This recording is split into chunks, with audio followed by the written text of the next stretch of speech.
Hi, greetings. I really don't have a lot of time. I got to get back to work, but I'll try to answer this as quickly and honestly as I can.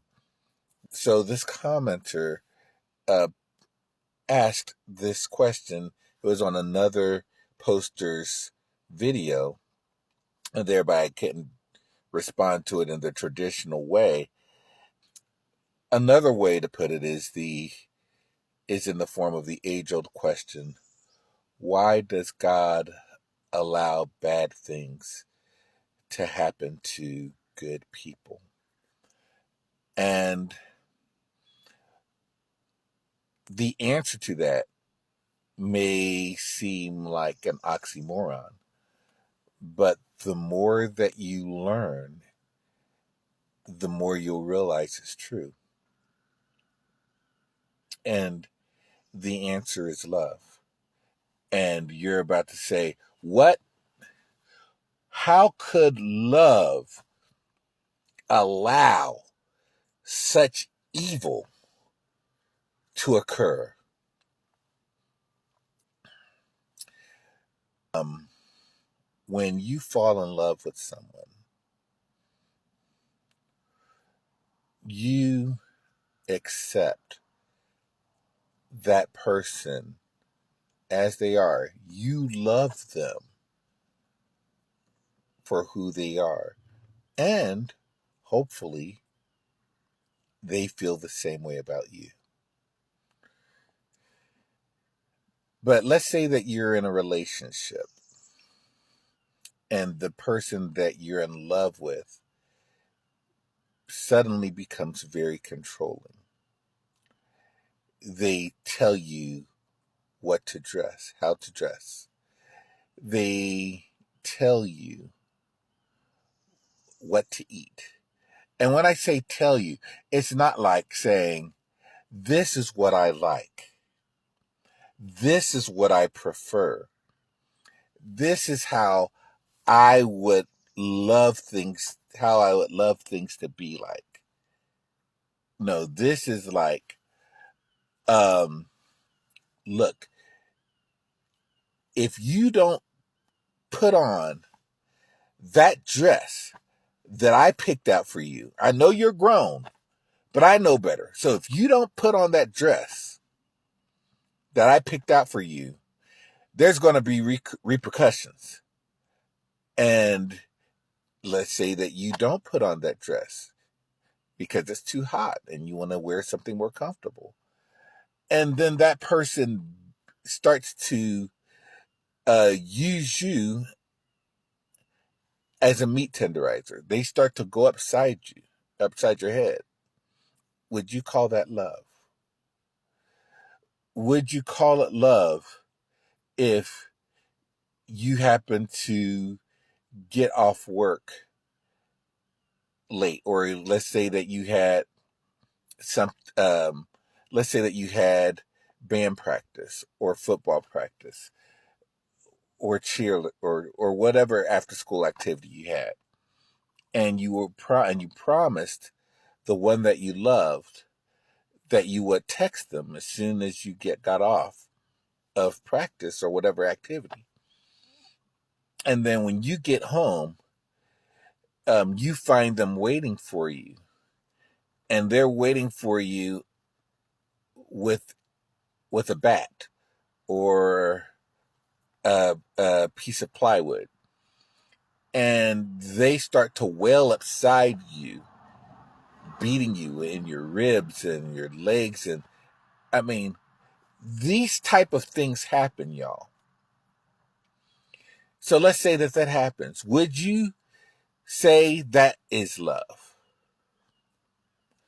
So God does not love us in a way that he will abuse us if we fail to love him. Now, ultimately,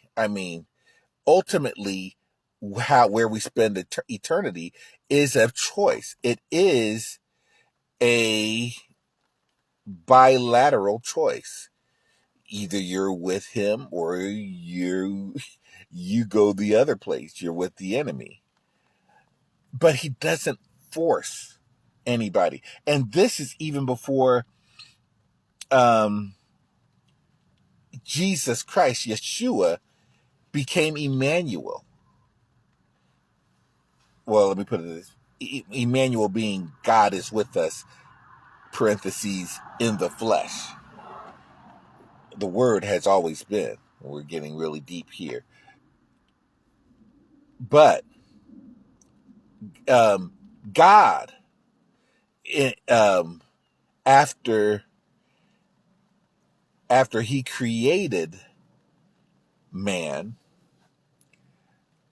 only had one commandment, and that was, don't touch the tree of good and evil, because the day you eat of it, you will surely die.